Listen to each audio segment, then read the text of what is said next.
She laughed and said, "You really thought someone like me would ever date someone like you?" Her friends couldn't stop giggling. I smiled and said, "Good. Then this is the last time you'll have to see me." Later that night, her best friend sent me a message that made my hands freeze. "I'm 30 years old. I work in IT consulting, make decent money, keep myself in shape, and I've always been the kind of guy who minds his own business. I'm not the loudest person in the room, but I'm not invisible either. I thought I knew what I wanted. A stable relationship, someone genuine, maybe eventually a family. I thought I'd found that with Emma. We'd been dating for 8 months, met through mutual friends at a rooftop barbecue last summer.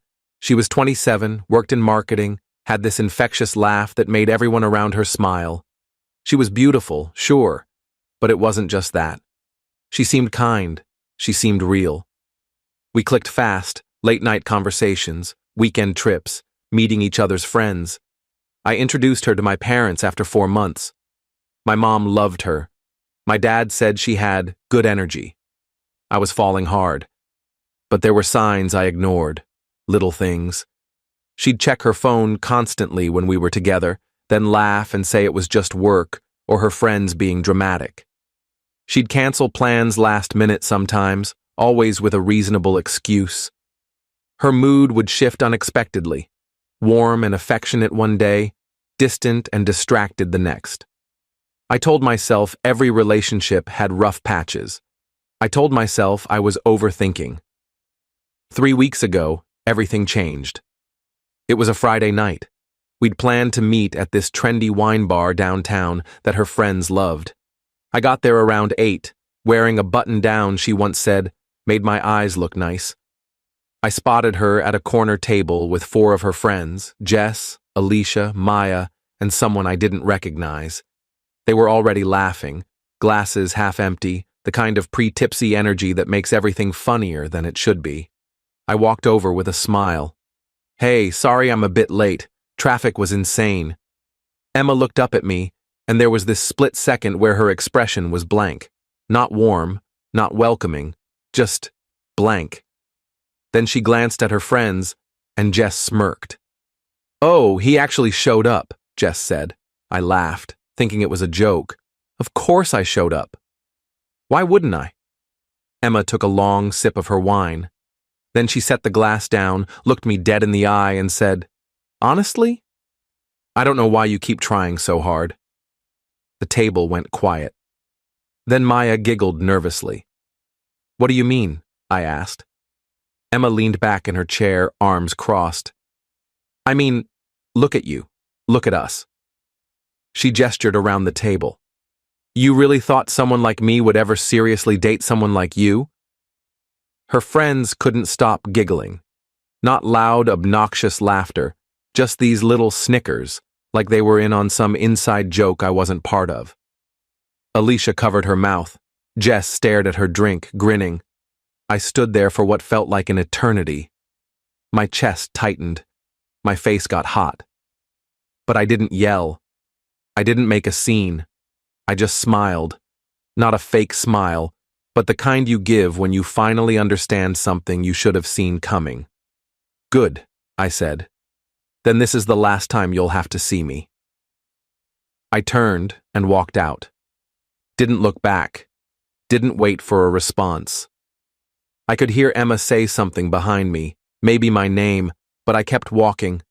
Got in my car, drove home, sat on my couch in the dark for 2 hours, replaying the whole thing in my head. I didn't cry right away. I was too numb, too confused. 8 months. I'd met her family. I'd helped her move apartments. I'd listened to her cry about her job, her insecurities, her past. And this was how it ended? In front of her friends, like I was some punchline she'd been waiting to deliver? Around midnight, my phone buzzed. A text from a number I didn't recognize. "Hey, this is Alicia, Emma's friend from tonight. I need to talk to you. I'm so sorry about what happened. You didn't deserve that." I stared at the message. Alicia, Emma's friend, the one who'd been sitting right there. I almost deleted it. Almost blocked the number. but something in the tone felt genuine. I typed back, "Why are you texting me?" 3 dots appeared, then, "Because what she did was wrong. And there's more you should know, not to hurt you more, but because you deserve the truth. Can we talk tomorrow?" My hands froze. Update 1: I didn't sleep that night. I kept staring at Alicia's message, reading it over and over. Part of me wanted to ignore it, just block everyone connected to Emma and move on. But I couldn't. The phrase, "there's more you should know," kept echoing in my head. At 2 in the morning, I finally replied, "Fine. Coffee shop on 5th and Main, noon tomorrow." She responded instantly, "I'll be there. Thank you." The next day felt surreal. I went through my morning routine on autopilot. Shower, coffee, staring at my phone, wondering what I was walking into. At 11:30, I drove to the coffee shop. Got there early. Ordered a black coffee I didn't touch. Sat by the window watching people walk by, wondering what the hell I was doing. At exactly noon, Alicia walked in. She looked different from the night before. No makeup, hair in a simple ponytail, wearing jeans and a sweater. She looked tired. She ordered tea at the counter, then sat across from me. "Thanks for meeting me," she said quietly. I didn't say anything, just waited. She took a breath. "Look, I know you probably don't want to hear from any of us ever again. I don't blame you. What happened last night was... I've been thinking about it all night. I couldn't sleep." "Why did she do that?" I asked. My voice came out flatter than I expected. "I don't know," Alicia said. "I mean, I have theories, but I don't really know. Emma's been my friend for 5 years, and sometimes I don't understand her at all." "What did you mean when you said there's more I should know?" Alicia looked down at her cup. "Emma's been going through something. I don't know all the details because she doesn't talk about it, but I know she's been seeing a therapist. Something about commitment issues, self-sabotage patterns. Jess mentioned it a few weeks ago." I felt a knot form in my stomach.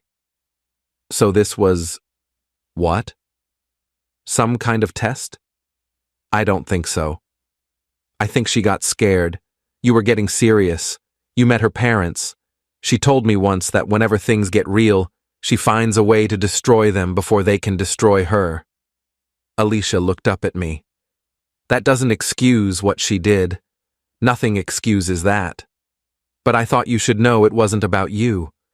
It was never about you." "It felt pretty personal," I said. "I know. And I'm so sorry. I should have said something last night. I should have stood up for you. Instead, I just sat there like a coward." We sat in silence for a moment. "Why are you telling me this?" I asked. "Because you seem like a good person." And I watched Emma destroy something good because she's too scared to let herself be happy. I've watched her do it before, just never that cruelly. And I realized I've been enabling her by staying quiet, by laughing along, by pretending her behavior is just Emma being Emma. Alicia pulled out her phone, hesitated, then put it away. "I was going to show you some messages, but I realized that's not my place. That would just be more drama, more pain. What I will say is this. Emma texted the group chat after you left last night. She didn't apologize. She didn't feel bad. She said she finally got the courage to end things and that she felt free." My chest tightened. "I left the group chat after that," Alicia continued. "I told Emma this morning that I can't be friends with someone who treats people that way. She called me a traitor. Jess and Maya are mad at me too. But I don't care anymore. I needed you to know that not everyone thought what happened was okay." I looked at this woman I barely knew, who'd risked her friendships to tell me the truth, and I felt something shift. Not better exactly, but less alone. "Thank you," I said, "for telling me. For being honest." "I'm sorry it happened at all," she said. We talked for another 20 minutes. She told me more about Emma's pattern, how she'd done similar things to previous boyfriends, though never quite as publicly. How Jess and Maya encouraged her worst impulses instead of calling her out. How Alicia had stayed friends with them out of habit, out of history, but realized she didn't actually like the people they'd become. When we left, Alicia gave me her number. If you ever need to talk, or if you have questions, reach out. I know I'm probably the last person you want to hear from, but the offer stands. I thanked her again and drove home. That night, I did something I hadn't done in years. I called my older brother, David. Update 2. David lives 3 hours away with his wife and 2 kids. We're close, but we don't talk about feelings much. We talk about sports, work, dad jokes. So when I called him Saturday night and said, I need advice, I could hear the surprise in his voice. What's going on? He asked. I told him everything. The relationship, the wine bar, the humiliation, the conversation with Alicia. I expected him to get angry on my behalf, maybe tell me Emma was trash and I should forget about her. Instead, he was quiet for a long moment. Then he said, How are you feeling right now? I don't know, I admitted. Confused. Hurt. Angry. Embarrassed. All of that makes sense, he said. You got blindsided. That's brutal, man. I'm sorry. I keep replaying it in my head, I said, trying to figure out what I did wrong. What I missed. You didn't do anything wrong, David said firmly. Someone treating you badly isn't a reflection of your worth. It's a reflection of theirs. Everyone saw it, though. Her friends, other people at the bar. I just stood there like an idiot. You didn't stand there like an idiot. You walked away with dignity. That takes strength. He paused. Look, I've never told you this, but something similar happened to me in college. Girl I was seeing for almost a year broke up with me at a party in front of everyone, told me I was boring and she'd been seeing someone else the whole time. Seriously? Yeah, I was devastated. Spent weeks wondering what was wrong with me. Stopped going out. My grades tanked. Finally, one of my roommates sat me down and said, You're letting her win twice. She hurt you once. Now you're hurting yourself. I absorbed that. I'm not saying get over it quickly, David continued. You need time to process. But don't let this define you. Don't let her take more from you than she already has. We talked for almost an hour. He told me about how he eventually moved past his own heartbreak, how he met his wife 2 years later, how that college relationship taught him what he didn't want. By the time we hung up, I felt lighter. Not fixed, but lighter. The next few days were hard. I took Monday off work, stayed in bed too long, ordered takeout, watched mindless TV, let myself feel everything I'd been pushing down. Tuesday, I forced myself to go to the gym. Wednesday, I went back to work. My coworkers noticed something was off. My boss, Karen, pulled me aside after a meeting. You okay? She asked. You seem distracted. Personal stuff, I said. I'm fine. She studied me for a moment. Breakup? I nodded. Take the time you need, she said, and if you need to talk, my door's open. I've been through my share of heartbreaks. They suck, but you get through them. That simple acknowledgement helped more than I expected. By Thursday, I was functioning again. Not great, but functional. I went to the gym every morning before work, started meal prepping again, called my parents and told them Emma and I had broken up. My mom wanted details, but I kept it vague. My dad just said, her loss, and changed the subject to football. I loved him for that. Friday afternoon, Alicia texted me. How are you holding up? I replied, better, taking it day by day. That's good. I'm proud of you. It was a weird thing to say, she barely knew me, but somehow it mattered. She added, I started seeing a therapist this week, realizing I've got my own stuff to work through. Figured if I'm going to call out toxic behavior, I should deal with my own patterns too. That's great, I typed back. Takes courage to do that. So does what you're doing. Moving forward instead of getting stuck in anger. Was I moving forward? I wasn't sure, but I was trying. Update 3. 2 weeks after the wine bar incident, something unexpected happened. I was at the grocery store on a Sunday afternoon, debating between pasta brands, when I heard a voice behind me. "Jake?" I turned. Emma stood there with a shopping basket, looking smaller than I remembered. No makeup, hair pulled back. She looked like she'd been crying recently. My first instinct was to walk away. My second was to say something cruel. I did neither. "Emma," I said neutrally. "Can we talk?" she asked. "Please, just for a minute." Every part of me wanted to say no, but curiosity won. "Fine." 1 minute. We stepped to the side of the aisle.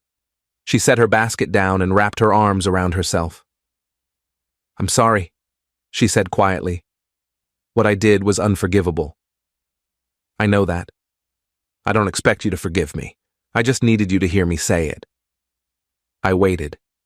"I've been in therapy," she continued, "trying to figure out why I do the things I do. My therapist says I have this pattern of pushing people away when they get too close.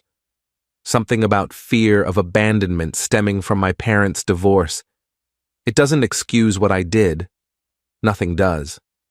But I wanted you to know it wasn't about you. You were amazing. You were everything I should have wanted." "But you didn't want it," I said. "I did. That's what scared me." Her eyes filled with tears. "When you introduced me to your parents, I panicked. It felt too real, too permanent, and instead of talking to you about it like an adult, I sabotaged everything in the worst way possible." I studied her face. She looked genuine, broken even. A month ago, this conversation would have destroyed me. Now, I just felt tired. "I appreciate the apology," I said, "but it doesn't change anything." "I know. You humiliated me in front of your friends. You made me feel worthless. And according to Alicia, you didn't even feel bad about it afterward." Emma flinched. "I did feel bad. I didn't know how to admit that, so I pretended I didn't care. I'm really good at pretending." "I can tell." We stood there in uncomfortable silence. "Are you seeing someone?" she asked. "That's not your business anymore." "Right. Sorry." She wiped her eyes. "I just want you to know that you didn't deserve what I did. You were a good boyfriend, a good person. I hope you find someone who appreciates that." "I hope you figure out whatever you need to figure out," I said, and I meant it. Not because I wanted to reconcile, but because holding on to anger felt exhausting. Emma nodded, grabbed her basket, and walked away. I stood there for a moment, processing what had just happened. Then I grabbed my pasta and continued shopping. That night, I called David again. "She apologized," I told him. "How do you feel about that?" "I don't know. It felt genuine, but it also felt too late." "It probably is too late," David said, "but at least she acknowledged it. Some people never do. Do you think people can change? Maybe. With real work and real commitment. But that's not your responsibility. Your responsibility is to yourself." He was right. Update 4. A month passed, then another. Life started to feel normal again. I got promoted at work. Nothing huge, just a senior consultant position, but it came with a raise and more autonomy. I started going to a weekly basketball pickup game at the community center, made some new friends. One of them, Marcus, worked in construction and had the kind of straightforward personality I'd been craving. No games, no hidden meanings, just honest conversation. I also kept in touch with Alicia. We'd meet for coffee every couple of weeks.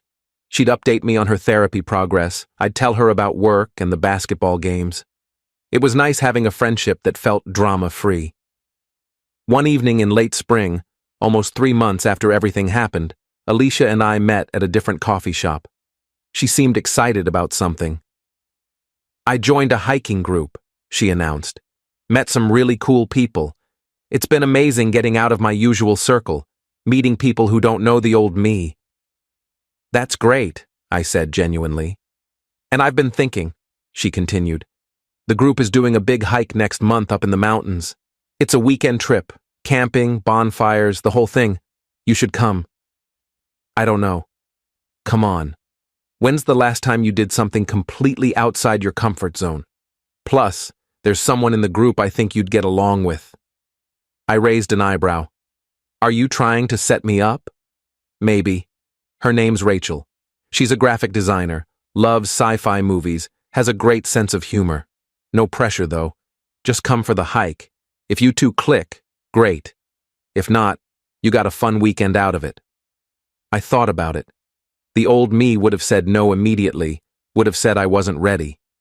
But something had shifted over the past few months.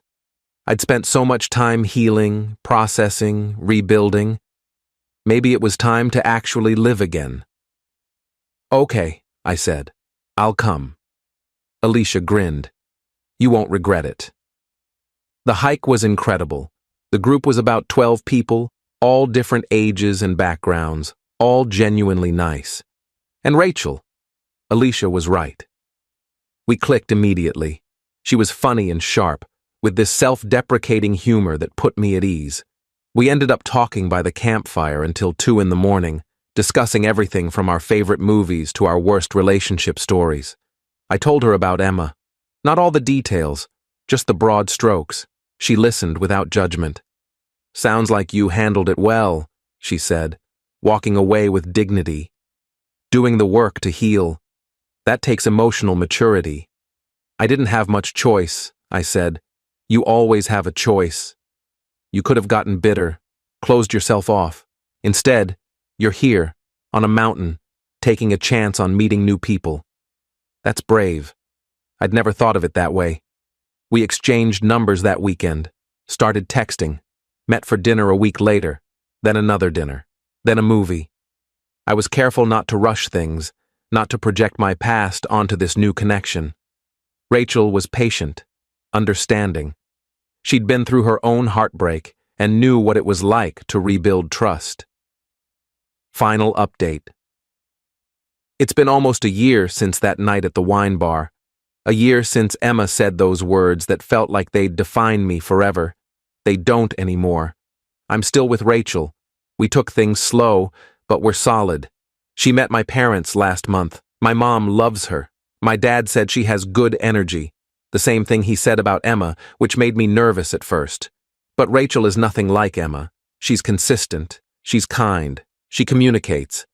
When she's scared or unsure about something, she tells me instead of sabotaging everything. I saw Emma one more time, about 2 months ago. I was at a coffee shop with Rachel, and Emma walked in with someone, a guy I didn't recognize. We made eye contact. She gave me a small, sad smile. I nodded back. That was it. No conversation, no drama, just two people who used to know each other, moving in different directions. Alicia is doing great. She's in a relationship now, too, with someone she met through the hiking group. We still meet for coffee, but less frequently now that we both have full lives. She told me recently that leaving her old friend group was the best decision she ever made. She's lighter now, happier. I think about that night sometimes. The humiliation, the pain, the feeling that I'd never recover. But I did recover. Not because I got revenge or made Emma feel as bad as she made me feel. I recovered because I chose to. Because I did the work. Because I surrounded myself with people who genuinely cared about me. My brother David was right. Emma hurt me once. I didn't let her hurt me twice by staying stuck. I won't pretend it was easy. There were dark days. Days I didn't want to get out of bed. Days I questioned everything about myself. But those days passed. And on the other side was a life I'd built intentionally, with people who valued me. Someone asked me recently if I'd forgiven Emma. I don't know if forgiveness is the right word. I've let go of the anger. I've accepted that what happened says more about where she was in her life than anything about my worth. I hope she's doing better. I hope her therapy helped. But whether it did or not isn't my concern anymore. I'm focused on my own life now, on Rachel, on my career, on the friendships I've built, on being the kind of person I'm proud to be. That night at the wine bar taught me something important. How someone treats you in your worst moment tells you everything you need to know. Emma showed me exactly who she was, and I showed myself that I could survive it, learn from it, and build something better. That's not revenge. That's growth. Edit 1. Someone asked if I ever found out why Emma acted the way she did at the wine bar specifically. Honestly, I'll never fully know. My best guess, based on what Alicia said and Emma's own admission, is that she panicked about how serious things were getting and chose the nuclear option. Some people break up quietly. She chose chaos. That's on her, not me. Edit 2. A few people mentioned that Alicia sounds like a great person for reaching out. She really is. Not many people would risk their friendships to do the right thing. I'm grateful she did. Our friendship has been one of the unexpected good things that came from all of this. Edit 3.